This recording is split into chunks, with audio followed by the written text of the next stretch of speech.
What is up, Buckeye Nation 2? It's on a little bit of hiatus posting these videos, but we are back with the MLB record predictions. Again, I made these predictions before the start of the year, so this is not based on how the teams have been doing right now. This was made way before the season. So, guys, I'm not capping. I'm not fabricating anything here. But today, we're going to be doing one of the toughest divisions in baseball, the NL East. I mean, obviously, you have the one outlier who sucks, but I feel like everyone in this division, has a good shot at taking it, I think, honestly. And I guess you guys will see who I think will run away with the division and how it will pan out. All right, the first team wanted to talk about is the Atlanta Braves.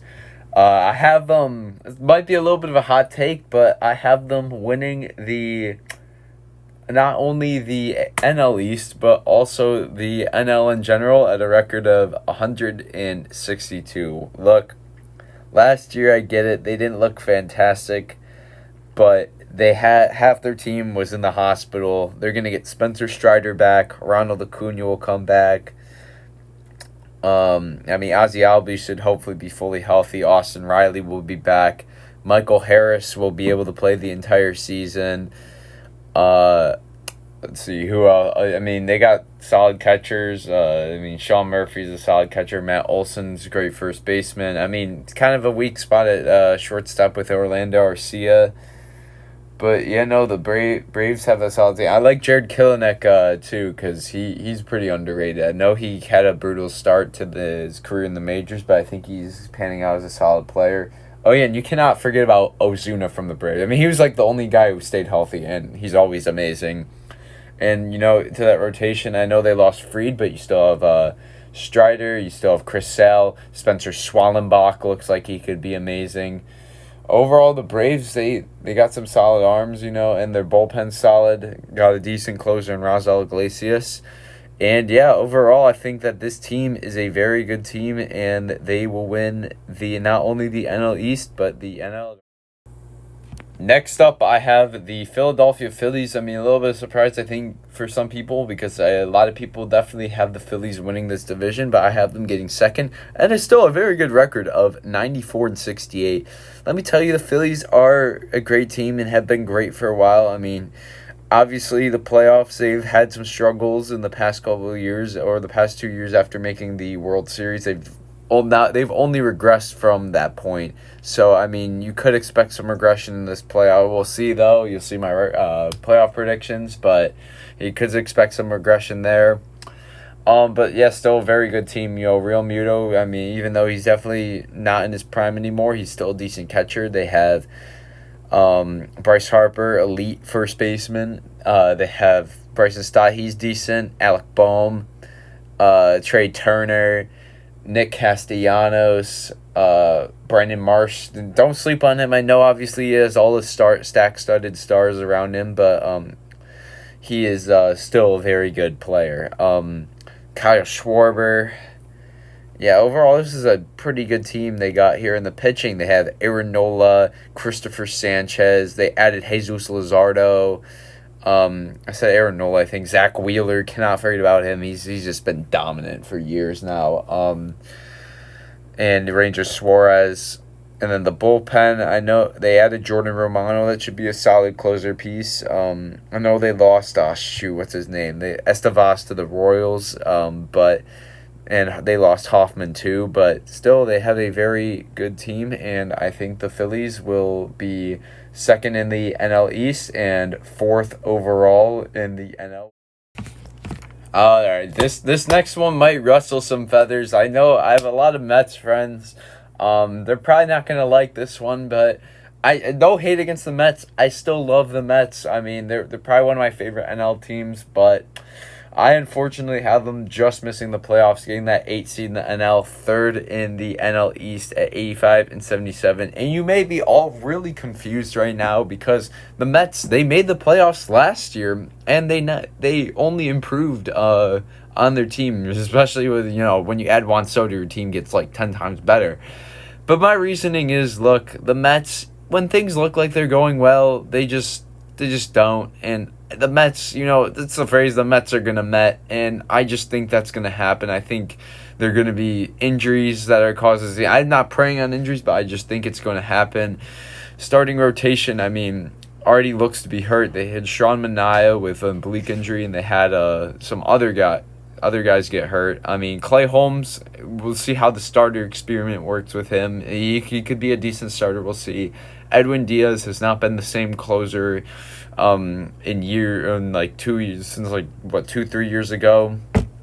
I mean, Lindor, he's still great. Juan Soto's obviously Juan Soto. Pete Alonso's amazing.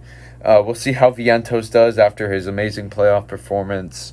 But yeah, overall, this team I just feel like that the Mets are gonna Met, and you never know. Juan Soto could become, after getting the money, he could just lose his passion. I mean, I don't think it would be to the extent of Anthony Rendon, but yeah, I just think the Mets will barely miss out at 85-77.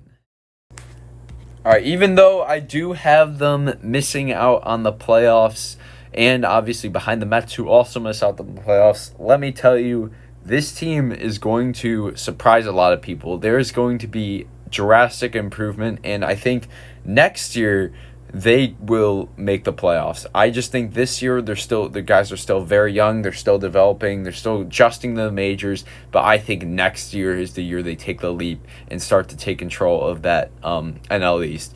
And a large part of that was because of that Juan Soto trade they did with the Padres, and the Max Scherzer and Trey Turner trade they did with the Dodgers. They got a lot of pieces out of those. That was very smart by them. Shout out to the Nationals, playing smart. They traded regressing Max Scherzer and just bag chasing Soto to replenish their team with really young talent. So good for them. But enough of the position. I have them fourth in the NL East at a record of 80-82. I mean, even this year, I could see maybe them making the playoffs this year. But, I mean, I just see the NL. I think the NL is really stacked, which is going to cause the Nationals to struggle a little bit. But, overall solid team. They have Keibert Ruiz. He's a decent catcher. Added Nathaniel Lowe and Josh Bell. Josh Bell's been second or third time on the Nationals already. Two all-right first basemen. So they got Luis Garcia Jr., one of the most underrated players in the league. C.J. Abrams, really good young shortstop. Who's their third baseman? I'm blanking out. I mean, Dylan Cruz looks like he could be good. James Wood, I think he could have a breakout year. They look solid. And starting pitching, I mean, there are a little bit of questions there. I think Mackenzie Gore is a very solid pitcher, and I think he could have a good year. But, I think the pitching is the biggest question here. They definitely need to improve a little bit on that. But I think offensive-wise, they could potentially have one of the better offenses in baseball. So, don't sleep on the Nationals. But I just have them barely missing the play. Well, not barely missing, but missing the playoffs, but improving this year at a record of 80-82. All right, this team is arguably the White Sox of the NL. I mean, it sucks for them. They're in such a stacked division, but they also suck. I feel bad for their management. They just don't care about the team. They don't really put an effort into the team to improve it or make it any better. They just, whenever there's a good player, they just seem to go away. I mean, the only thing let's be real here, the only thing they really have going for them right now is Sandy Alcantara, and he is probably going to get dealt at the trade deadline this year. Let's be real, guys. But Marlins are going to finish, I think, last in the NL with a record of 57 and 105 losses. If you're taking more than 100 L's, I mean, you just got to cancel yourself. I mean, I just don't see how you get absolutely no value back from Giancarlo Stanton, Marcell Ozuna. I think they even traded JT Realmuto and Christian Yelich. I just don't understand how you don't get any value from any of those four guys I just listed, and you've just sucked. I mean, it's just brutal for the Marlins. They just got to consider a lot of things. I guess they have Xavier Edwards. That's a bright spot. He looks like he's very underrated. He looks like he could be one of the best contact hitters in baseball. But yeah, the Marlins, they just have a lot of problems going right now. They just got to figure some stuff out. I just don't even know. It seems like there's just no hope with this team unless they just change management. They just move city or just something. They just need to change the scenery. Marlins are going to be terrible this year. Last in the NL East and last. Thank you guys so much for watching this video. Make sure to subscribe down below, like this video, leave in the comments what I should do next or what you think of these record predictions. Just remember, if you agree, that's fine. If you disagree, just let me know. I'm bound to talk about my take. Just keep it respectful in the comments. But yeah, until next time, Buckeye Nation 2 gives all the videos to you.